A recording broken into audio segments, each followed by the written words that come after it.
नमस्कार दोस्तों, आपका मेरे इस YouTube चैनल पर बहुत बहुत स्वागत है। दोस्तों, आज हम उपचारात्मक शिक्षण के बारे में विस्तार से अध्ययन करेंगे।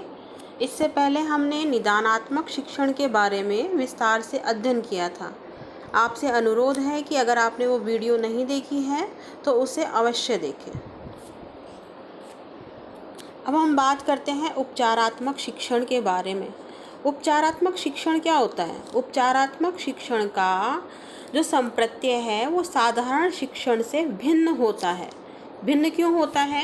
क्योंकि साधारण शिक्षण में जहाँ शिक्षार्थियों को सामान्य रूप से शिक्षण कार्य द्वारा अधिगम करवाने का प्रयास किया जाता है, वहीं उपचारात्मक शिक्षण में सभी शिक्षार्थियों में से क्षेत्र विशेष, ध्यान देना, क्षेत्र विशेष के समस्याग्रस्त जो शिक्षार्थी होते हैं उनको निदानात्मक परीक्षण के द्वारा छांटकर उपचारात्मक शिक्षण दिया जाता है।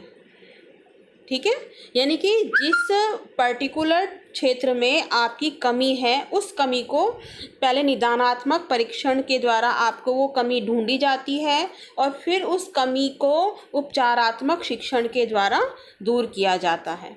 ठीक है, अब हम बात करते हैं कि निदान की भांति जो उपचार शब्द है वो भी एक चिकित्सीय क्षेत्र का शब्द है, जहां हम निदान के अंतर्गत निदान के परीक्षण में जहां हम कमज़ोरियों और कठिनाइयों के कारणों का पता लगाते थे कि जैसे कि कोई बच्चा है, अगर वो सही प्रकार से हिंदी के शब्दों को नहीं बोल पाता है या उसकी हिंदी सही नहीं है, श को स बोल रहा है, तो पहले आप उसको सही प्रकार से उसके दोषों को ढूंढेंगे निदानात्मक परीक्षण के माध्यम से कि क्या पता हो सकता है कि उसकी क्षेत्रीय भाषा जो है वो उसके ऊपर हावी हो, क्या पता कोई शारीरिक कमी है या उसने उन शब्दों का उचित अभ्यास नहीं किया।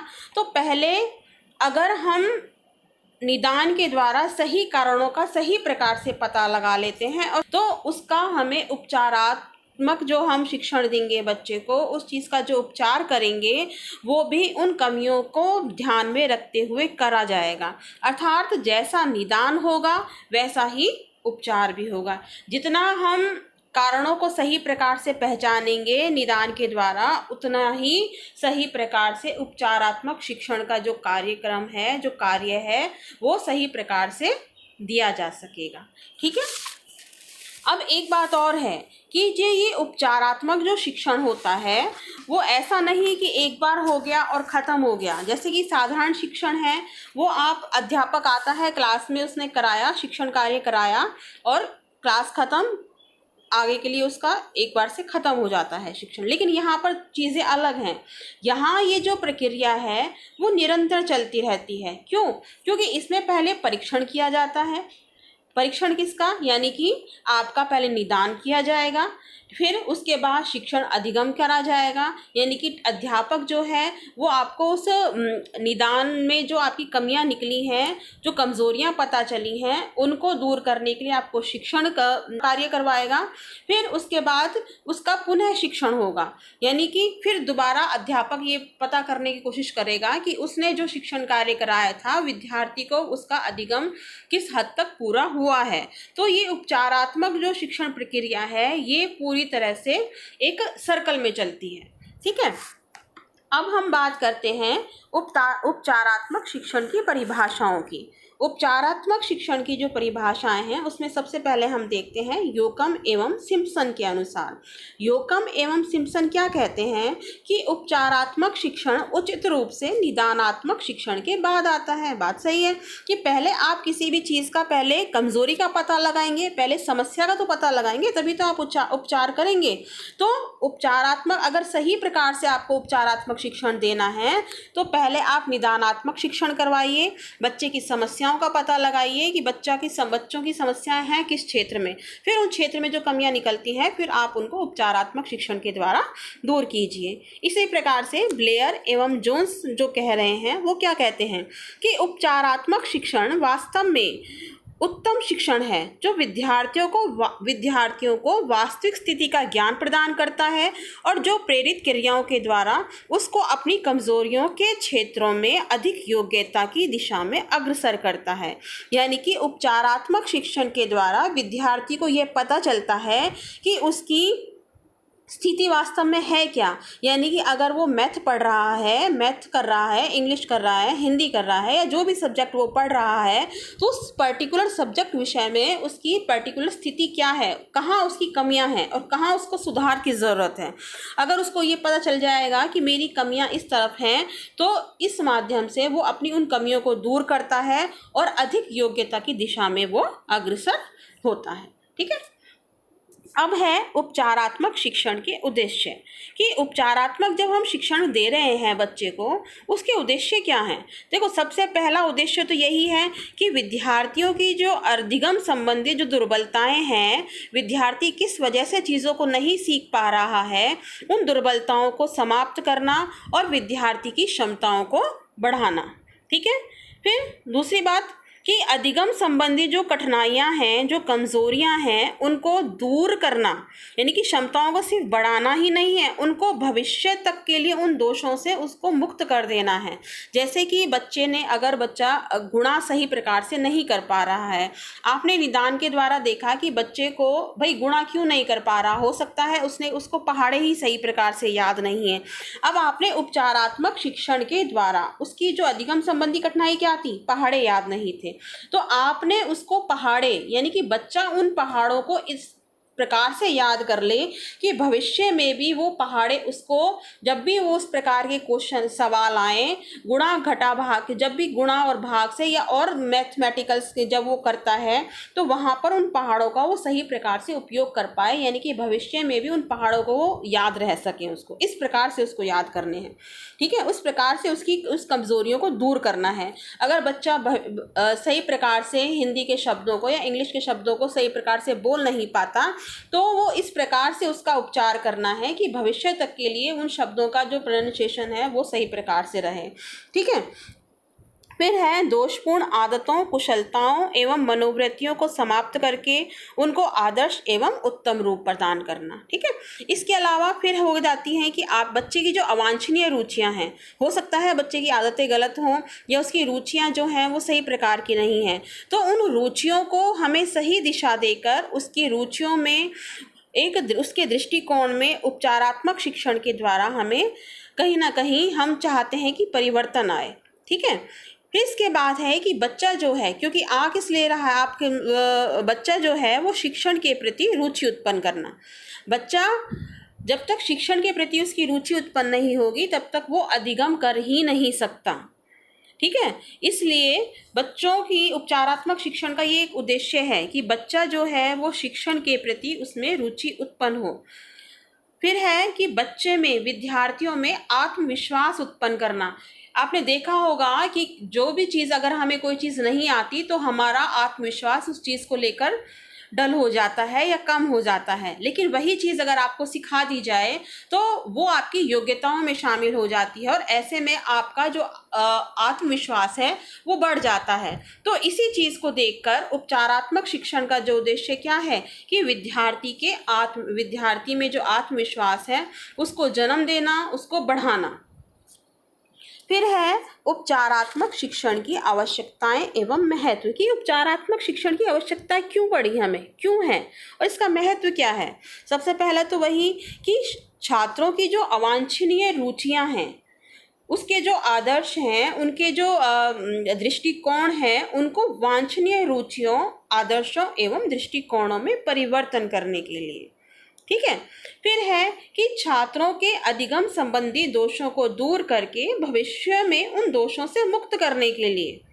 फिर ज्ञान संबंधी त्रुटियों का अंत करने हेतु, अगर बच्चा हिंदी इंग्लिश लिख रहा है, इंग्लिश में कोई भी चीज़ लिख रहा है, उसकी स्पेलिंग्स मिस्टेक होती हैं, तो उपचारात्मक शिक्षण के द्वारा उन स्पेलिंग्स को, जो मिस्टेक है किस वजह से है, उनका पता लगाया जाता है, उनको दूर किया जाता है। ठीक है। तो ज्ञान संबंधी त्रुटियों का अंत करने के लिए। फिर है कि आवश्यक जो कुशलताएं हैं, उसकी मनोवृत्तियां हैं, जो वास्तव में बच्चों में बच्चे की सही प्रकार की मनोवृत्ति होनी चाहिए उसको सिखाने के लिए, और उसने कौन सी चीज़ नहीं उसके द्वारा नहीं सीखी गई है उन मनोवृत्तियों को सिखाने के लिए इसकी आवश्यकता महसूस होती है। इसके अलावा और कौन सी आवश्यकताएं हैं कि सब प्रकार की अधिगम संबंधी त्रुटियों को शुद्ध करने के लिए प्रभावशाली विधियों का विकास करना। यानी कि बच्चे को जब आप बच्चे की जो अधिगम संबंधी त्रुटियां दूर करनी है एक शिक्षक को, तो उसके लिए ऐसी कौन कौन सी वो विधियां, शिक्षण विधियां अपनाएं जिससे कि बच्चे की अधिगम जो है उसमें वृद्धि हो, उसकी अधिगम संबंधी त्रुटियां दूर हों।